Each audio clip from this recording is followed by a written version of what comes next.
Ladies and gentlemen, I have a... Oh. Fuck! That's better. Now, I'm not even going to start out with a basic-ass intro because I feel like I need to get this out to the masses as quick as possible because, to my knowledge, this is the first time I've ever heard of this particular one, and we are going to be doing this review. So, welcome ladies and gentlemen, Hentai Review, Dr. Doujinshi. Subscribe if you're new, if you want to see more reviews like this. Let's get on.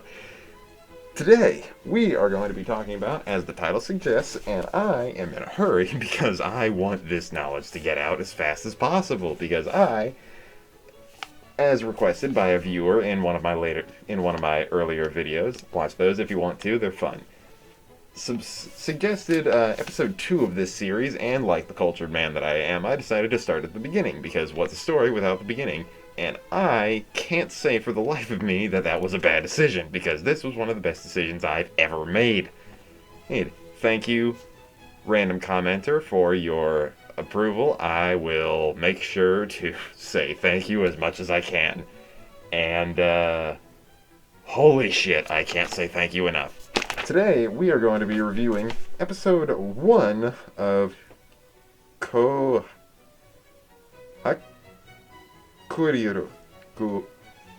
I'm white. Shut up. Kohakuiro no Hunter, episode 1. Made by our lovely friends over at Pink Pineapple, running at 29 minutes and 46 seconds long. And if you're probably thinking, wow, that's a little bit long for the things that you've been doing at around 15 to 16 minutes long, yeah, it's fucking long. I was about to pass up on it and say no thank you. Mostly because I have to work in the morning, and I'm glad I stayed up this long. Running at 14 categories, is a decent selection overall, with notable tags of which being Futa, Vanilla, and Monster.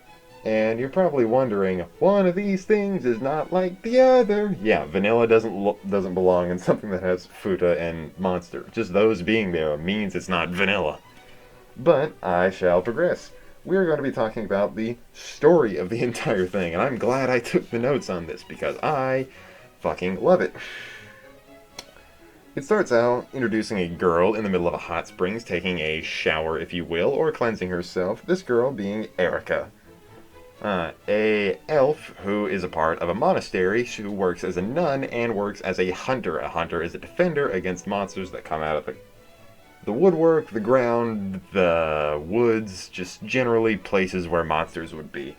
And these monsters have a sort of insect-like way of going about. They look like beetles, those ticks. One of them looks like a giant praying mantis, but I'm getting ahead of myself. Erica, while she is bathing, is accosted by a random boy, who's appropriately named Azul for his, I'm guessing, the eyes and the hair. Typical anime boy style. Well, and no, he is not a younger boy. He fits these. Everybody's 18, they're drawings. Shut the fuck up, I'm going on. He approaches looking for her, and she, a nun, who comes back to the church and practices her singing along with the church man, priest, whatever the fuck. And is told that she needs to get better at what she's doing, because singing helps keep away the monsters. But there's also another way of keeping away the monsters that we will get to in just a second.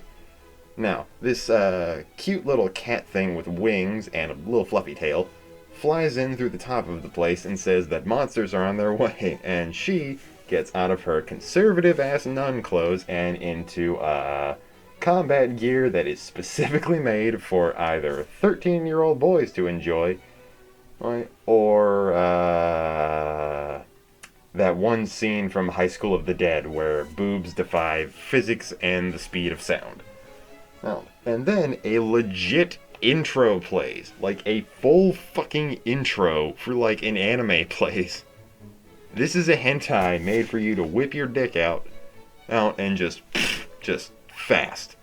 This is meant to be savored, and I knew that the second that intro started playing, because it's a nice intro. I'm not gonna put it on my Spotify list, but it's a nice fucking intro, and I'm not skipping it if it's in the second episode, because to my knowledge there are 2 episodes. And if I find the doujin, I'm going to read that motherfucker. Azul, the boy from earlier, And another gentleman. Let's just go ahead and say it's his father, because it is. Yes, are going hunting and are accosted by these large monsters. Monsters who are about to attack, but then are saved by Erica showing up to fight these tick-like insect large monsters. And it then cuts to another set of monsters attacking in a cave somewhere else. And it then shows that this large monster, who is hulkingly tall, 9-10 feet tall, is being accosted by one singular girl, and whose name is only spoken very briefly, her name being a Ruby, spelled normally, not like the girl from the Rooster Teeth series. I love that show, I need to watch more of it. She walks up and just kind of does the whole, like, okay, how about I describe her first? Badass, dark skin, muscular, has a metal arm. I am hard as fucking diamond right now. She walks up and says, hey, you're going to die. The monster is like, heh, big boobs. Grabs her, picks her up, and immediately just starts doing the pervy monster thing in hentai where they start licking the boobs and big monster dick comes out. And she's like, I don't think you understand the roles here. Puts her hand in the monster's mouth and fucking Iron Mans him from the mouth, blowing out his eyes as fire comes out of it. She falls to the ground. I have to change my underwear. I am fucking turned on right now. Okay, let's continue forward.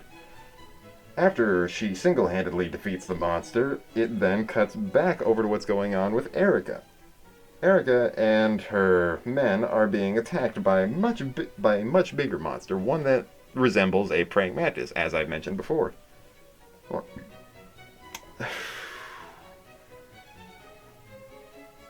She then tries to lead it away from the other groups, as it has already tried to take a... Fuck, I might be getting ahead of myself. It then, it chases after her, as it's trying to be led away from the prey that it was formerly going after, being Azul and his father, who jumped in the way of an attack and got slashed across the back in what looked like an incredibly fatal manner. Afterwards, the character Azul takes up his father's sword, a very small dagger about yay big. If you're thinking the sword from Is It Wrong to Pick Up Girls in a Dungeon, you know, that sort of thing, it's that type of size sword, just a little bit wider. As he and Erica try to lure the monster into a trap. Erica runs by, people start blasting magic arrows that go across like a hook shot from Zelda as they tear apart trees and they start to fall, and they block off the entrance from where the monster is going. And one of the characters, it may have been,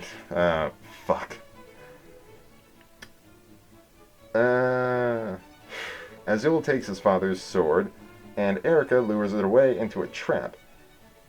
As Azul tears out its gem. It has a large monster had a gem on the top of its head that it was creating a semi-force field.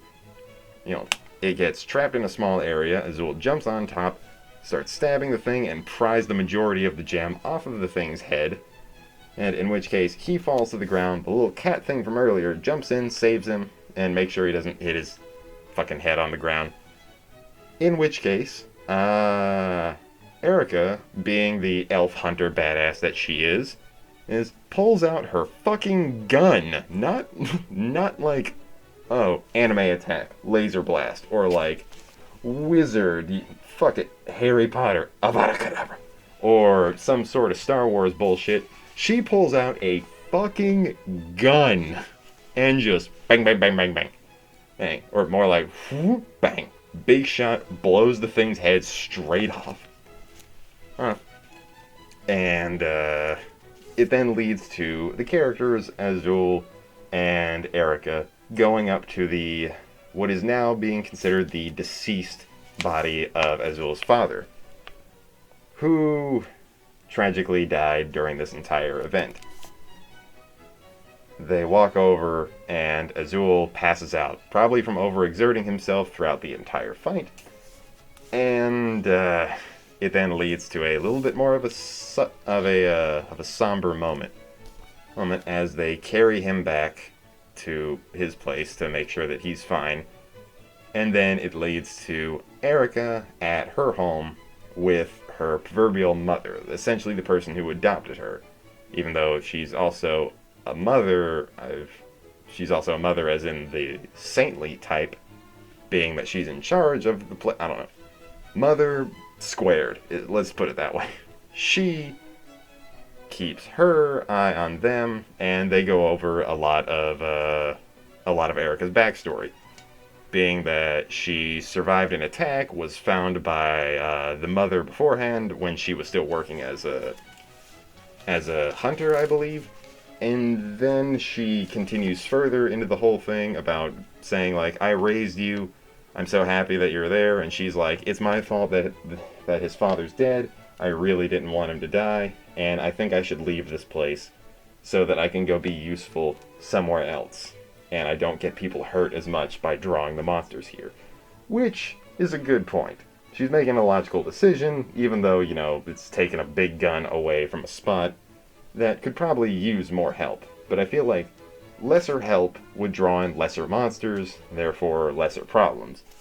And it's understandable. This whole time there are 3 kids hiding outside being like, is Erica gonna leave? I hope not. And it's kind of adorable. And then it cuts over to Erica taking a bath and conversing with the little cat thing, of which I didn't write the name down. I need to write the name down next time. Hopefully it appears again in the second episode. She says, she confirms that she's going to leave and walks over to Azul's house.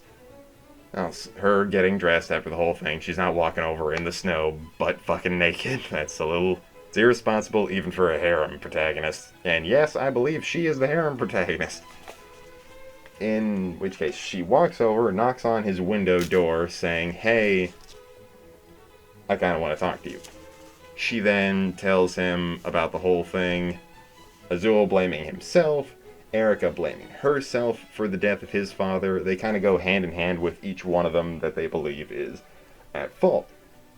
And in which case, Erica drops the bombshell of she plans on leaving. Azul stands up and is like, no, I don't want you to. I don't want you to. I love you. Confesses his love right there. There. Erica then stands up and then leans all the way fucking down. She is tall as shit, and I am turned on once again. And kisses him and says that she loves him too, and feels like she is grateful for him helping in the first place, and should repay her. This all being, all of this happening until like 14 minutes in. And for about 3 minutes, it leads into scene question mark, because it is 100% foreplay. It's both of them naked, and he's just grabbing her boobs and moving it around. You can definitely tell it's a first time for him. All he's doing is messing with big boobs, and that's it. And then he just kind of finishes right there. And you think like, oh, is that it? Because I don't think that sort of counts. Animes can get away with showing boobs and expulsions of that sort, in which case you wouldn't count it. But then it goes over to the guy, Azul, saying, hey, I feel like I got to relieve. Now it's your turn to relieve, in which case he ducks his head down. And through this whole thing, it has not drawn attention to the fact that she does have a dick. And then it just goes straight into scene 1. Of 1, there is only 1 scene in this entire thing. And it runs from 18 minutes and 25 seconds to 26 minutes and 45 seconds total. Which is right when the credits start to roll. And holy shit. This is one of the best sex scenes I've seen in any hentai. Oh my god, is this amazing. Holy fucking shit. I love it to death. Once it's revealed that she has a member down there, it's a really big surprise. Like, they make no mention to it whatsoever. They show her naked, but they always kind of subvert it by showing above the waist the same thing ecchi animes do, where they show the butt, they show boobs, but they don't show anything below the waist facing the front. And this is really clever on their part, because I totally forgot that this tag was even in there until it shows off. And then they're like, oh, is it because you're an elf and you have the same physiology down there as men, but also having a female bit as well? And holy shit, I love this. And then it does something that I legit wasn't expecting it. The Erica gives to him, and then Azul gives to her. Meaning he gets his mouth full, and it just... I don't want to spoil anything else, because holy shit, I love every second of this entire episode. And we're going to be getting into... the review, because this is running long as is, and I want to make this as short as possible so you guys can spend that time better somewhere else watching this fucking hentai. You got a few extra minutes right before you're about to go to bed and you go to work, do what I do. Pop up hAnime.tv, and then get this shit moving! Okay, animation. Fucking fantastic. It is straight up anime level. It may not be the best anime level, but it is damn near passable for something that could be considered a seasonal anime. And with what I've seen coming out of Redo of a Healer, I will have more episodes of that. It fucking surpasses it in a lot of ways. 10 out of 10 animation. I would jerk off to the frame rate of each sex scene alone. Oh, and characters. I remembered their fucking names. How many times have you gone into a hentai and then walked out knowing the people's names? I bet I can tell you one. The one with the vampire succubus chick and Rance. That's it. That's all you know. But this, I remember everybody's names. Their character designs are so fucking cool. There's actual plot that involves the characters. Oh my god, I love this.